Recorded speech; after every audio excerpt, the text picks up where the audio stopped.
Alright, guys, today I'm going over a passage called Adjective plus About. I'll go ahead and read it first, like always. He is angry about his girlfriend. I am certain about he is sick. I'm concerned about my husband go home late. It's correct about grammar. My husband crazy about NBA. He is curious about basketball. I'm excited about my trip to Thailand. He is happy about his sister get married. She is mad about her children. I'm nervous about my children. I'm positive about my work. They're right about rules. He is serious about her. I'm sorry about I broke a cup.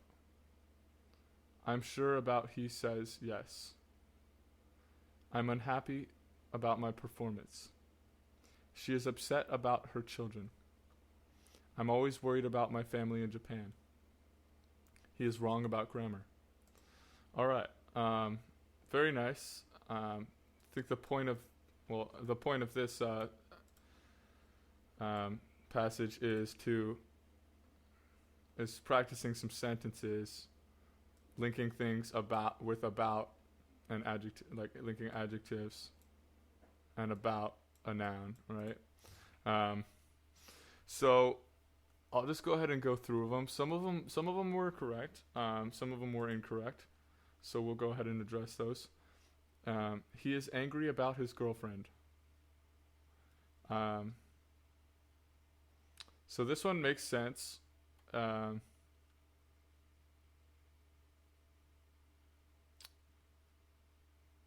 would probably say that it's not something that would normally be said.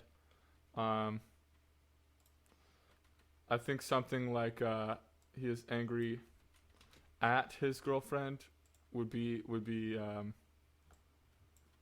more more used often, more often used. So so the reason it would be at is about is kind of like let's see if I can find a good definition of that on dictionary.com. About, of, concerning, in regard to, connected or associated with, near or close.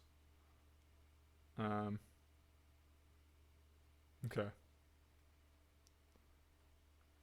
Okay, so I think the best use of about here is concerning or in regards to.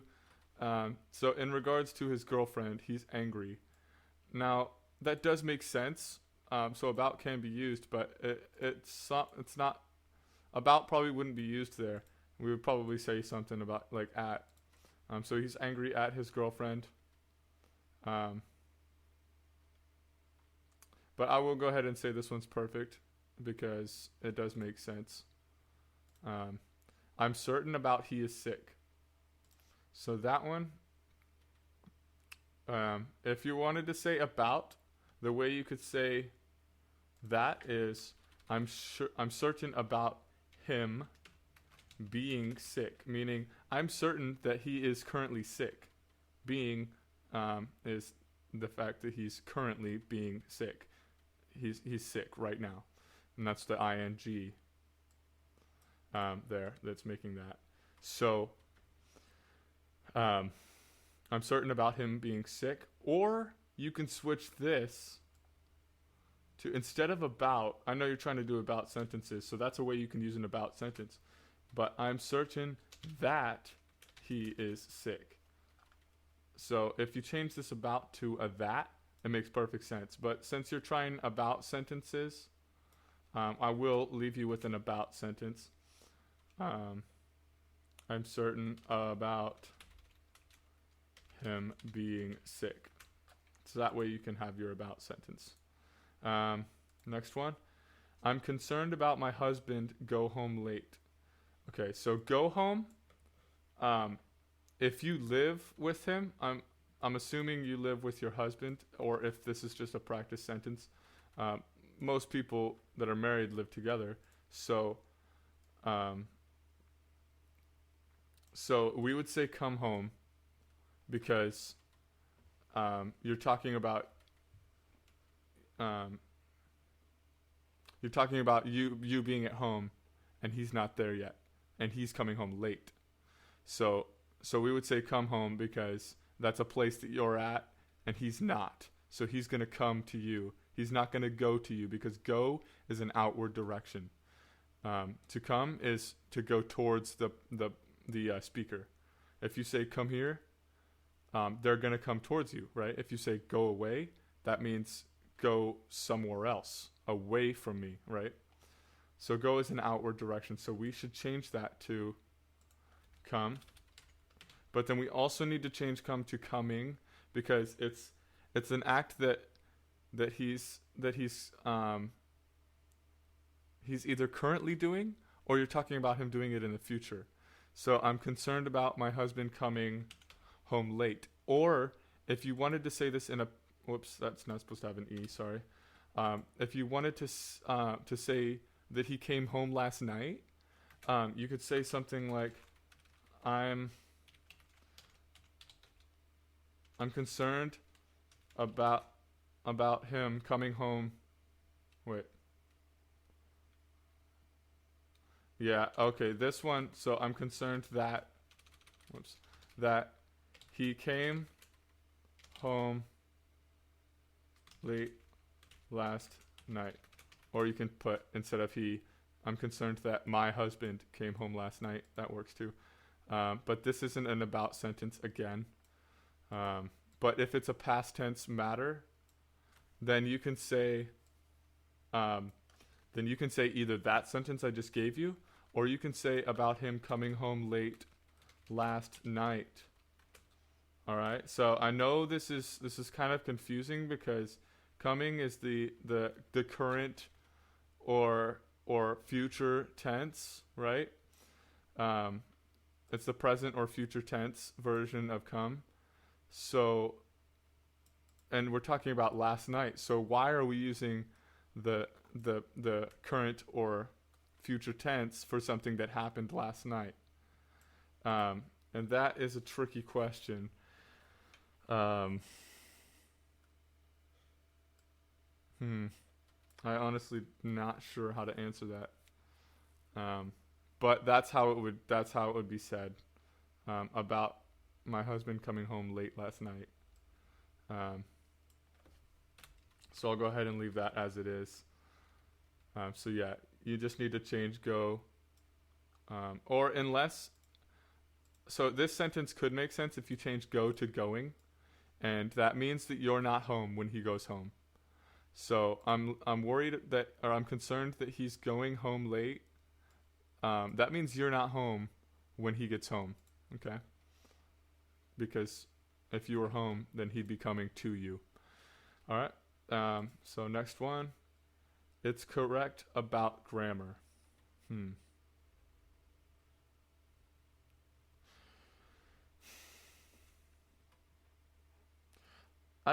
This one, it makes sense.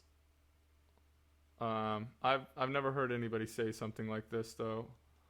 So I would say something like, I wouldn't use an about sentence with grammar unless you were saying something like,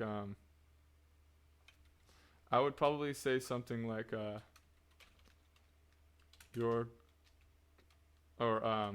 about your grammar, comma, because this is the introduction to your sentence. About your grammar, comma. Oh, that's the topic of the sentence, right? About your grammar, comma, I think it is correct. Or it is correct. Is correct. Something like that. About your grammar, it is correct. I would flip that sentence around, and that sounds more natural than that one. Like I said, I've never heard anybody say that. So, or you can say something like, it won't be an about sentence, but your grammar is correct. Something like that. Your grammar is correct. but I would say flip it around if you want to use about. About your grammar. So when you say about in the beginning of this sentence, you're going to need a comma, like this, like I have, because that's kind of like saying, it's kind of separating that comma kind of separates the topic of the sentence, because about means like concerning. So think of this comma as like your wa, right? So before this is, if there's an about here, then think of that comma as the wa, right? Because wa means speaking of or regarding, right? So watashi wa Jared desu. Regarding me or talking about me, Jared is obviously my name. My name is Jared, right? So that's kind of your wa in this sentence. And about your grammar would be the topic, right? Or the subject, whatever. This is what you're talking about. You're talking about grammar, right? And then this is what about grammar? What are you going to say about grammar? Oh, it's correct? Okay. Or what are you going to say about your grammar? It's correct. So that's a good way to put that sentence.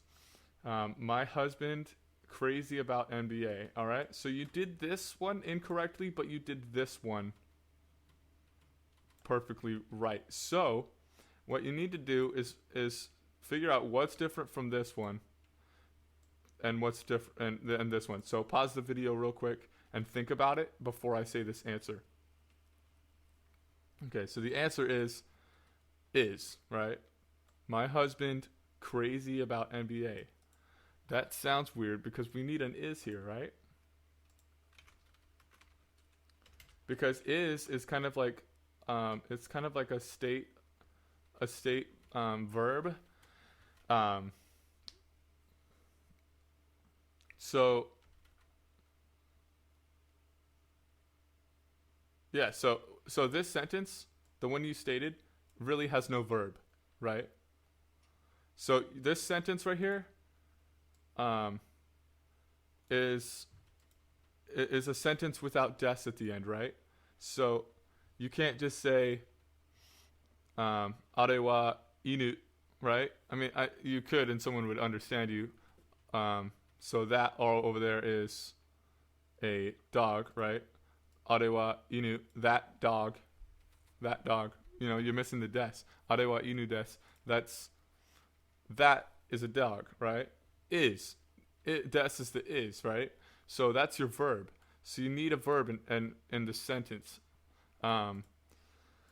So that's what the is needs to go there for. And you got it right in this. So I think you understand the concept. You just maybe forgot it in this one. So that's that. And then this one, he is curious about basketball. Perfect. Nothing wrong with that one. And then I'm excited about my trip to Thailand. This one's also perfect. So this one you also have the same thing going on, right? Am, is, am, and are. Those are all the same word, right? It means to be. He is a basketball player. That means he is being a basketball player, right? We don't say that, but he is a basketball player means the same as they are basketball players, right? That's just a plural version. And then I am a basketball player, right? So those are all the same type of sentence, because am, are, and is are really the same word. They're the same meaning, just different. They are used in different contexts. All right. So I am, that's an I am, put together obviously. I'm excited about my trip to Thailand. Perfect, right? And he is happy about his sister get married. Okay, so there's a couple things you can do to this one. So if his sister has not gotten married yet, this should be getting, T-I-N-G, right? Getting married. His sister, okay, so his sister is getting married, right? We dropped the is because of this, because it's already here, and it's after and about his sister getting married, right? That's kind of a confusing concept, I think. But so he is happy about his sister getting married, or if his sister already got married, then and we would have to change this to that, the about to that, so that his sister got married, right? That's the past tense. Or if you want to make a sentence with an about in it, about the fact that his sister got married. So he is happy about the fact that his sister got married, right? But he is happy about his sister. I'm just going to assume that his sister has not gotten married yet.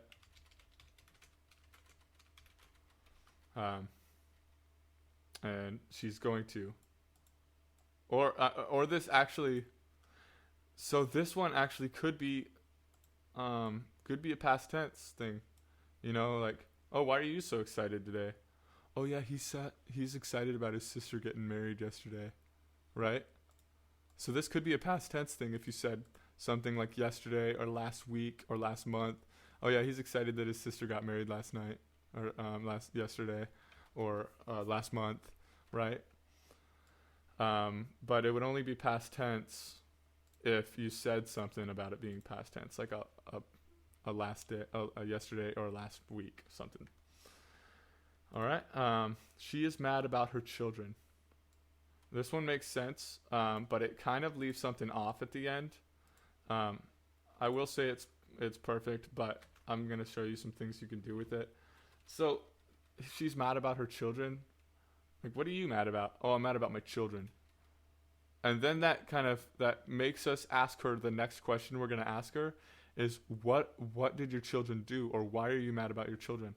So rather than making the audience ask that question, maybe let's say she's mad about her children breaking the TV, right?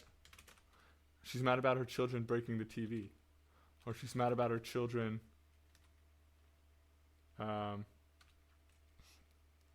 getting into the glue. Nobody wants their children to get into the glue, right? So give us a reason that she's mad about her children. You don't have to. But this sentence just by itself makes perfect sense. But if you're writing this sentence in a story or something, you're going to need to add something either on the end of this sentence or in another sentence, like she is mad about her children. Next sentence, they got into the glue drawer, right? They found the glue in the drawer and they smeared it all over the walls, all over the floor, and it's sticky everywhere, right? Or they painted the walls, whatever. So she's mad about her children. Perfect. I'm nervous about my children. Same thing. Perfect sentence, but it kind of makes us wonder. So let us know something. I'm nervous about my children going to school for the first day. Oh no, something like that. If it's in a sentence, or if it's in a story, you're gonna want to say this sentence, and then add either something on the end of it or add another sentence after it to give us some clues why you're nervous. I'm positive about my work. Perfect.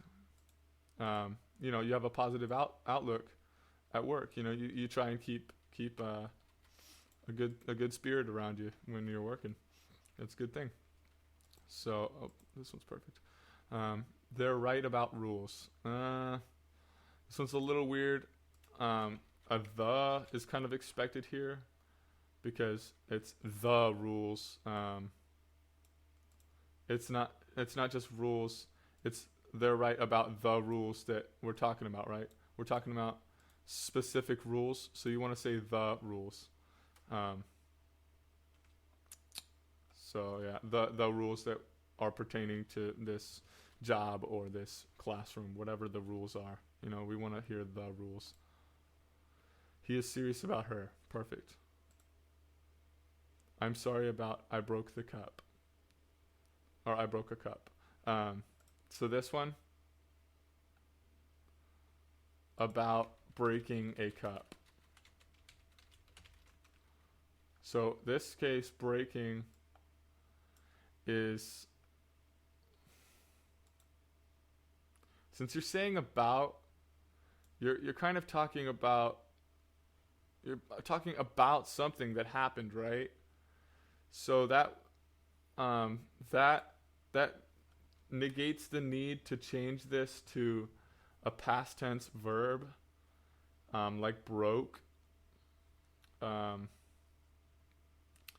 So I broke a cup, right? And now I'm sorry about breaking that cup, because you're sorry about the action of breaking that cup. So the action is breaking the cup, right? That's the action. So that's what you need to say that you're sorry about. And that's why this breaking is not a broke. Or you can say something about, like, I'm sorry about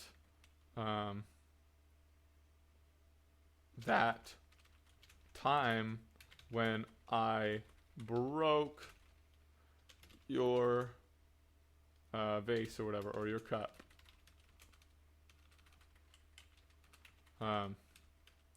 Sorry about that time I broke your cup. And then this is that time. So that time we're referring to a time that passed, right? So that's why we would then change this to the broke past tense form of break. All right? I'm sure about he says yes. So this one needs to say, I'm sure about him saying yes, or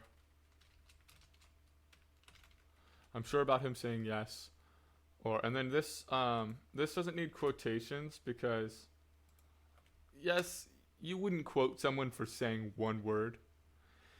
If you want to, quote someone for saying an entire sentence, like, oh, I'm going to quote a Shakespeare, wherefore art thou, Julio, or, Juliet, whatever, right? Romeo, sorry. I'm horrible at quoting Shakespeare.